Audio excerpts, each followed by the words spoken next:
A word of warning, this is going to be an unconventional Finovate presentation. But because the event organizers were so excited for you to learn about this new technology, they've granted me permission to break a few rules. And with that being said, I'd like to start off by showing you some pictures. This is Twitter, worth $10 billion.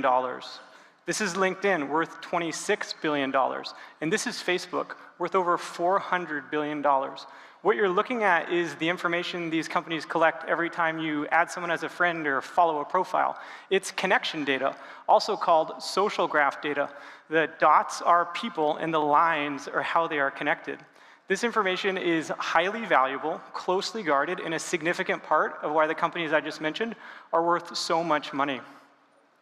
76% of millennial financial decisions are driven by word of mouth. But if you're a bank, credit union, or financial aggregator, you probably think that you haven't been collecting this sort of data. But you would be wrong. And today, I'm going to show you how Alpharank helps take the data you have, transaction data, and turn it into social graph data, the sort of data Facebook has. And if you give me your attention for the next 2 minutes, I'll also share with you one of the best kept secrets in modern marketing. Have you guys ever noticed how in a group of 150 people, it sometimes seems like there's always 5 to 10 people that just know way more people than everyone else? They might even be sitting next to you in this room today. Well, it turns out drug companies notice this as well. And if you know anyone who's ever been prescribed a drug to lower cholesterol like Zocor or Lipitor, the odds are they're taking that specific brand because of a social graph drug companies built over a decade ago, showing how all the doctors in the United States were connected to each other. What they figured out is they didn't need to take 100% of doctors out to dinner. They just needed to focus on the 1 to 2% of the most connected doctors to get 60 to 80% of the rest to follow. Now, it's worth noting as well that the most connected doctors are not necessarily those who just spend the most money or prescribe the most drugs. It has more to do with where they are positioned in the overall network relative to their peers. It's kind of like a map. Understanding how people are connected allows you to figure out where the best place to start spreading a behavior is.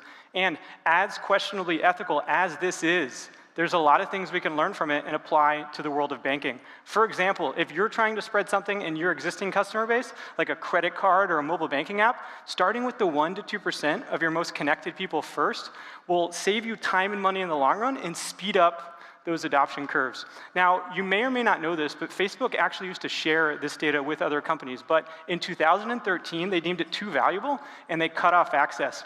At the time, I was using it for another project, so in response to this, I got together with some friends who are doing really cutting-edge work in statistical science, basically building networks without using Facebook, and we built Alpharank.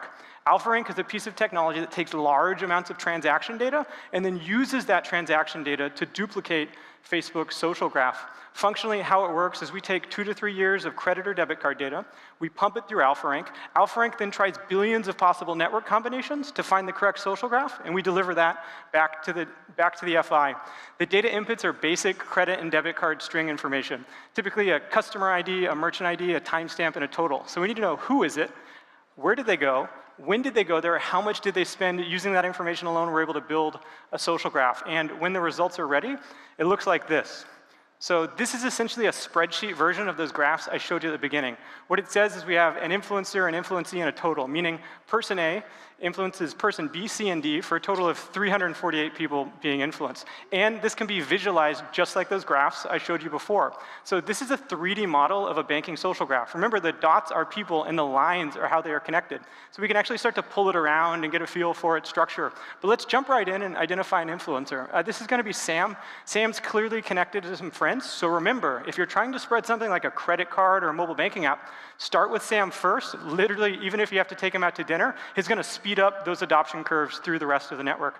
Now, I'd like to pause and talk about something I think everybody in here wishes we were better at, attrition. So attrition in banking is a $6 billion problem just for millennials, and right now the best way we have to deal with it is usually some form of predictive modeling, looking at engagement on the card or spending on the app, and then when it dips, flagging that person for being at risk of leaving.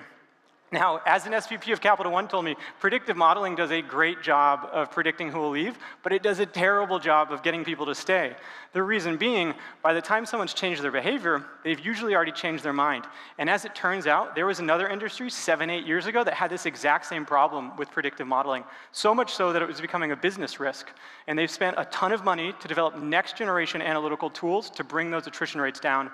That industry was the wireless telecommunications space, and their solution was to create a social graph of how all their customers were connected to each other, and then use this to model attrition. Meaning, if you know that person A is connected to person B, and person A leaves, you can immediately start working on retaining person B, ideally before person A even talks to them. And this is the technique that T-Mobile used to cut their churn rate by 50% in a single quarter. So going back to our social graph, if Sam leaves, make sure you call or email all of his friends. They're 3 times as likely to leave after he is. And if you can catch him before Sam talks to him, you can see that same sort of lift. So in closing, if you are a bank or credit union, you can start using this technology today. It's already been tested and proven by these other industries. Alpharank is the missing piece. And if you're an aggregator of financial information, you're sitting on one of the most valuable data assets in the entire world. Alpharank can help make it significantly more valuable. And if any of you guys are wondering, where does this technology come from, or how do we make the connections without using Facebook, I would invite you to connect with me on LinkedIn. There's a video on my profile that we did with JPMorgan Chase that answers all of those questions in detail. My name is Brian Lay. I believe everybody is connected to everybody else, and I can prove it. Thank you.